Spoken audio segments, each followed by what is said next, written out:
Hello. Hello. জি বলুন। আমি আনিস বলছি। কি চিনতে অসুবিধা হচ্ছে? না। কেমন আছো? কি করছো? লাঞ্চ হয়েছে? কোনটার উত্তর আগে দেব? বিয়ে তো এখনো হয়নি, আর তাছাড়া এত কেয়ারিং কিন্তু ভালো না। ভবিষ্যতেই বলে দেবে। তুমি কার সাথে কথা বলছো? কেন? আমার হবু স্ত্রীর সঙ্গে। হতে পারলে খারাপ হতো না, বাট এনিওয়ে, লিভ ইট। মানে ঠিক বুঝলাম না। আমি ভূমিকার বড় বোন অনুলেখা বলছি। ও ও আসসালামু আলাইকুম আপা।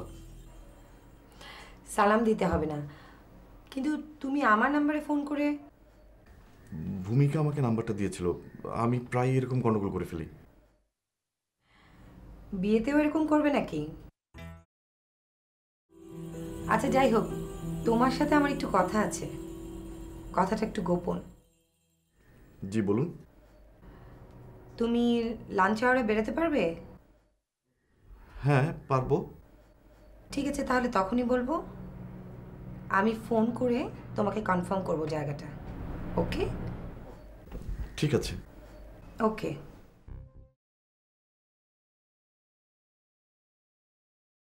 প্রহর শেষের আলোয় রাঙা সেদিন চৈত্র মাস, তোমার চোখে দেখেছিলাম আমার সর্বনাশ।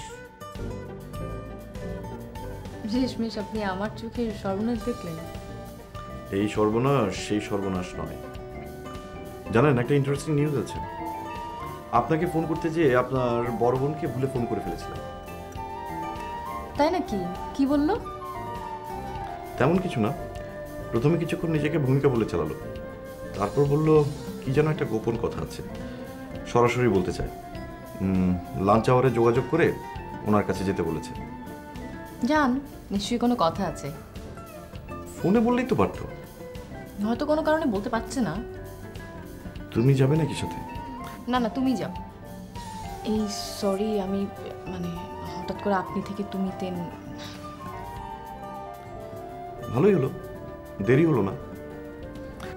আপনি ফোন করলে আমাকে জানিও। আর হাতে অনেক কাজ আছে, দেখি যেতে পারলে যাব। এখন কি করছো? বললাম না একটু ব্যস্ত আছি। লাঞ্চের সময় বড় আপার কথা শোনার পর তারপর না হয় আমরা দুজন একটু ঘুরে বেড়াবো। তার আগেই না আবার সব শেষ হয়ে যাবে। কি কিছু বললে? না, কিছু বলিনি। তো রাখি, বাই। আপনি এগুলো কি শুরু করলো? এই বিয়েটাও কি ভেঙে দিবে? অদ্ভুত সাইকোলজি।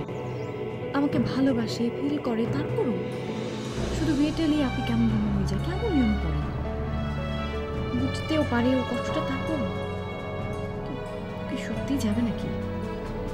যা ইচ্ছা বলে পারে, ভেঙে দেখি বড় বিয়েটা। বাবা সুস্থ হয়ে ফিরে আসবে, মায়ের মনটাও ভালো হয়ে যাবে।